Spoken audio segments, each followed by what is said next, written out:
Markets have existed, in one form or another, for about 3,000 years. Somehow, they still make the same mistakes a shepherd king made with a jar he was told never to open. We like to think financial mistakes are sophisticated. Complicated models, complex instruments, things too advanced for an ancient mind to have predicted. But look closely at any crash, any bubble, any fraud that finally collapses, and you'll find something much older wearing a very modern costume. This is Season 1 of Mnemarch, told in reverse. Not 8 separate stories, but one continuous mistake, priced 8 different ways. It starts with a boy who flew too high. Success gave Icarus a rush that quietly switched off the part of him that checked for danger, the same switch that turned Swiss Air, once called the Flying Bank, into an airline so confident in its own stability that it bought its way into bankruptcy within a few short years. It's the same switch flipping right now in someone 3 good months into a winning streak, sizing up their next trade like the streak itself was a skill. It continues with a king who could turn anything to gold, and discovered that more doesn't stop on its own. Midas's curse is the .com investor paying $5.7 billion for $13 million of actual revenue. It's the tulip buyer in 1637 paying the price of a house for a single bulb.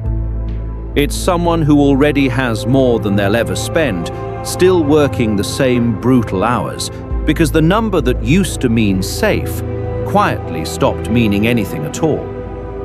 The gold was never the problem. Knowing when to stop touching it was.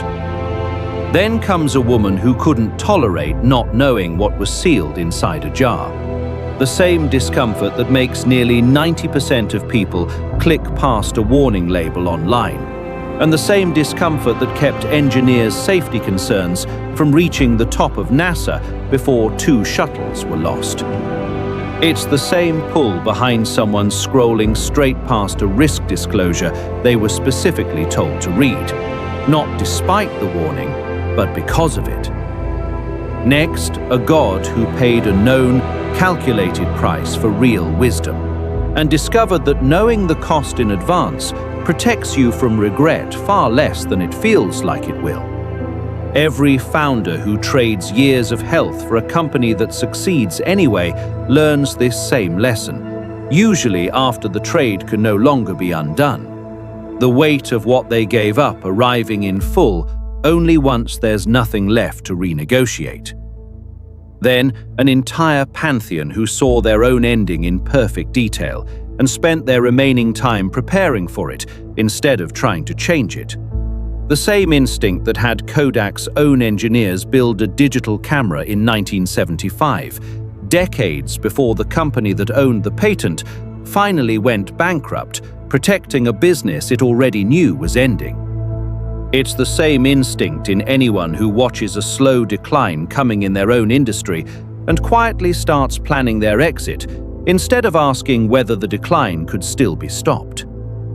A man who couldn't look away from his own reflection follows, the exact pattern behind a $9 billion company built on an image of itself that stopped being checked against reality, long before the fraud finally came apart in public.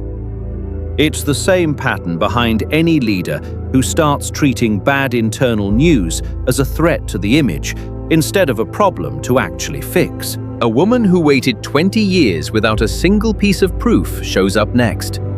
Not as a cautionary tale this time, but as the one pattern in this whole season that actually protects you, if you build your own rule before the pressure starts. It's the same discipline that let one of the best-performing mutual funds in history keep making money for patient investors, while the average person invested in that very fund still managed to lose some, simply by reacting to every rise and fall along the way. It's the same discipline behind anyone who stays the course on a decision everyone around them insists is taking too long, and turns out, months later, to have been right the entire time.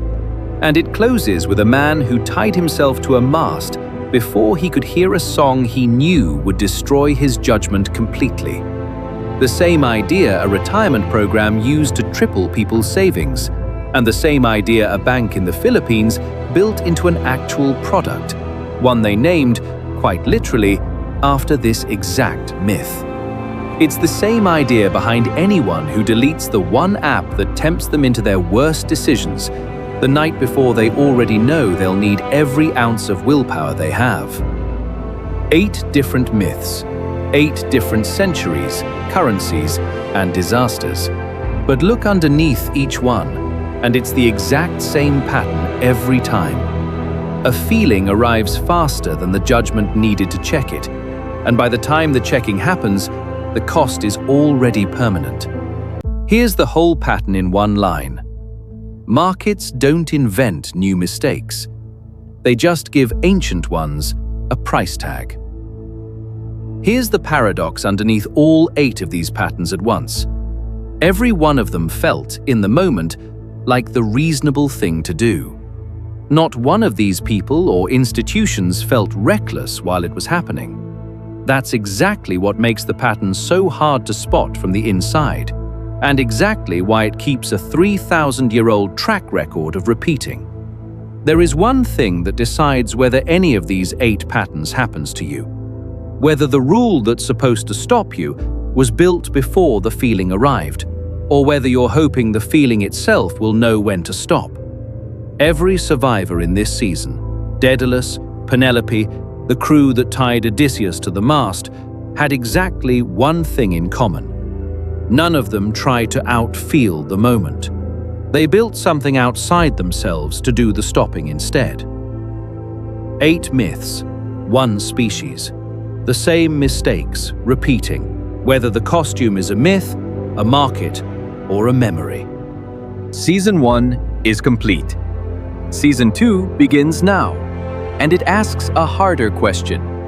Not why we fail, but why the strongest, smartest, most capable people and institutions still carry one blind spot they never think to check. A group too intelligent to admit its own silence.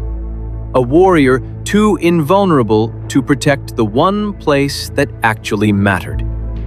A mind too calculating to feel a cost it hasn't paid yet. A builder too confident in his own creation to fear it properly. This is Mnemarch. Season 2 starts with a city that survived 10 years of war and fell in a single night. Not because its walls failed, but because everyone inside agreed together that no one would be the one to say it was wrong. Subscribe if this is the kind of thing you think about. There's another one next week.